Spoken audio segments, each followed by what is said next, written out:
Assalamualaikum warahmatullahi wabarakatuh.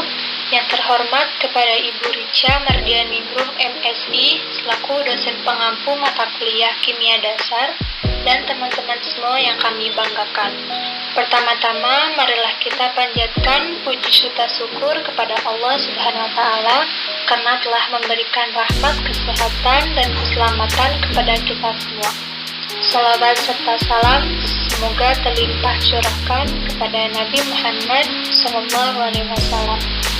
Sebelumnya, perkenalkan kami dari kelompok 1, kelas 1 Farmasi A.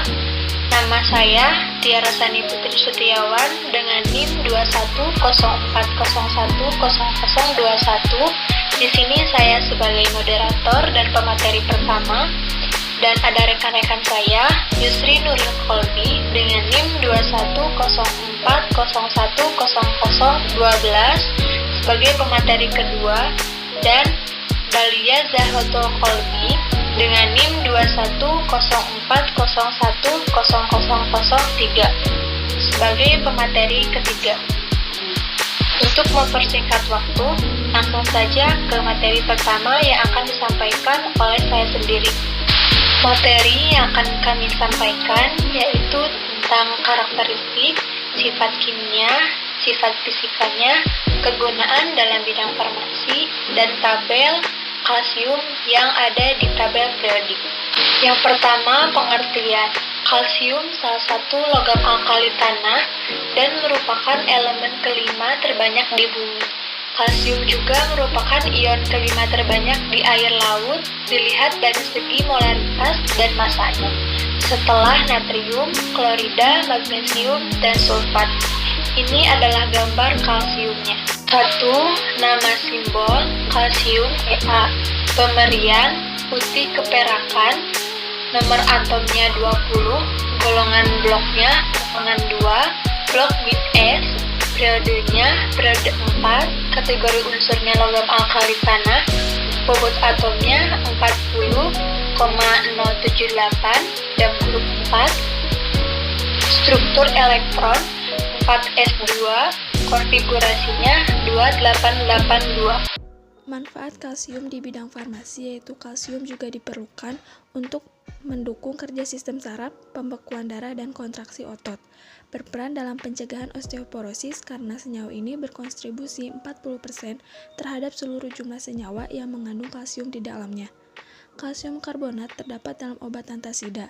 Dalam konsumsi sehari-hari, maksimum penggunaan kalsium karbonat dalam obat antasida dalam 8 gram per hari. Kalsium karbonat digunakan sebagai bahan obat antasid dan zat anti asam. Contoh obatnya ada CDR effervescent 10 tablet, merupakan suplemen vitamin dan mineral yang digunakan untuk memenuhi kebutuhan tubuh untuk membantu mengembalikan kondisi kesehatan selama kehamilan dan menyusui, masa pertumbuhan, pemulihan, malnutrisi, dan malabsorpsi. Suplemen ini juga dapat digunakan untuk membantu perkembangan tulang dan gigi. Kedua, Wellmove tablet merupakan nutrisi sendi yang mengandung glukosamin, kondroitin, vitamin, dan mineral yang cocok atasi kaku dan nyeri pada sendi lutut, pinggang, bahu, dan sendi lainnya. Wellmove bekerja melumasi persendian sehingga sendi jadi mudah untuk digerakkan. Ketiga, kalsium laktat merupakan obat yang digunakan untuk pengobatan kekurangan kalsium serta memelihara kesehatan tulang dan gigi. Sifat kimia. Yang pertama, kalsium merupakan salah satu logam alkali tanah dan merupakan elemen kelima terbanyak di bumi. Yang kedua, kalsium bereaksi dengan air lebih cepat daripada magnesium dan strontium untuk menghasilkan kalsium hidroksida dan gas hidrogen. Yang ketiga, bereaksi dengan oksigen dan nitrogen di udara untuk membentuk campuran kalsium oksida dan kalsium nitrida. Fisika, fase solid, titik lebur 1115 Kelvin atau 842 derajat Celcius atau 1540 derajat Fahrenheit. Titik didih 1757 Kelvin atau 1484 derajat Celcius atau 2703 derajat Fahrenheit. Kepadatan 1,55 gram per cm kubik saat cair pada 1,378 gram per cm kubik.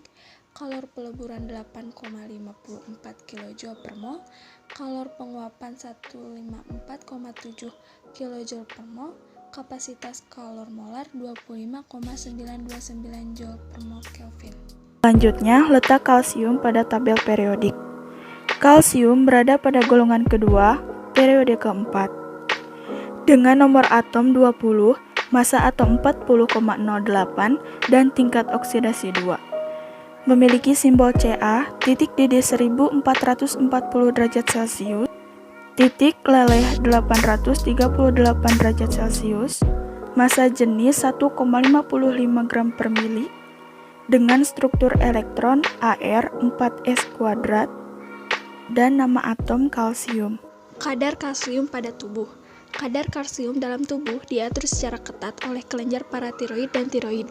Normalnya, kelenjar paratiroid memproduksi hormon paratiroid ketika jumlah kalsium dalam darah berkurang atau lebih rendah.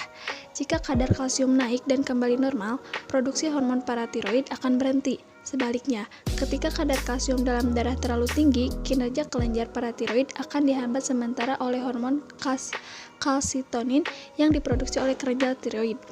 Hormon kalsitonin ini juga berfungsi untuk menurunkan kadar kalsium yang berlebihan agar kadar kalsium di dalam darah kembali normal.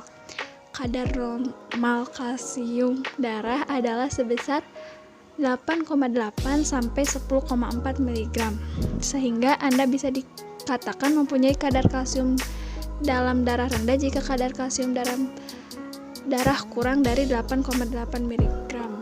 Apa yang akan terjadi jika tubuh memiliki kalsium yang berlebih? Salah satu bahaya kelebihan kalsium adalah terjadinya hiperkalsemia. Kondisi ini bisa mengganggu banyak fungsi organ yang berhubungan dengan mineral. Jantung juga membutuhkan kalsium agar kerjanya optimal. Namun, saat tubuh terlalu banyak kalsium, justru mengganggu kerja jantung. Bahkan, timbunan kalsium bisa menyebabkan penyumbatan dan memicu serangan jantung. Bagaimana akibatnya jika tubuh memiliki kekurangan kalsium? Salah satu dampak kekurangan kalsium adalah terjadinya osteoporosis dan osteomalasia. Pengeroposan tulang yang umumnya menyerang lanjut usia ini dapat membuat tubuh menjadi bungkuk dan bisa menyebabkan nyeri otot dan patah tulang. Kekurangan kalsium juga bisa memicu hipertensi atau tekanan darah tinggi. Jika tidak segera diatasi, kondisi ini juga dapat menimbulkan komplikasi dan memancing timbulnya berbagai penyakit lain yang berbahaya. Dengan begitu, dapat kita ketahui bahwa kelebihan dan kekurangan kalsium tetap sama bahayanya. Terima kasih atas perhatiannya. Mohon maaf bila ada kesalahan dalam tutur kata maupun tingkah laku. Kami ucapkan terima kasih. Wassalamualaikum warahmatullahi wabarakatuh.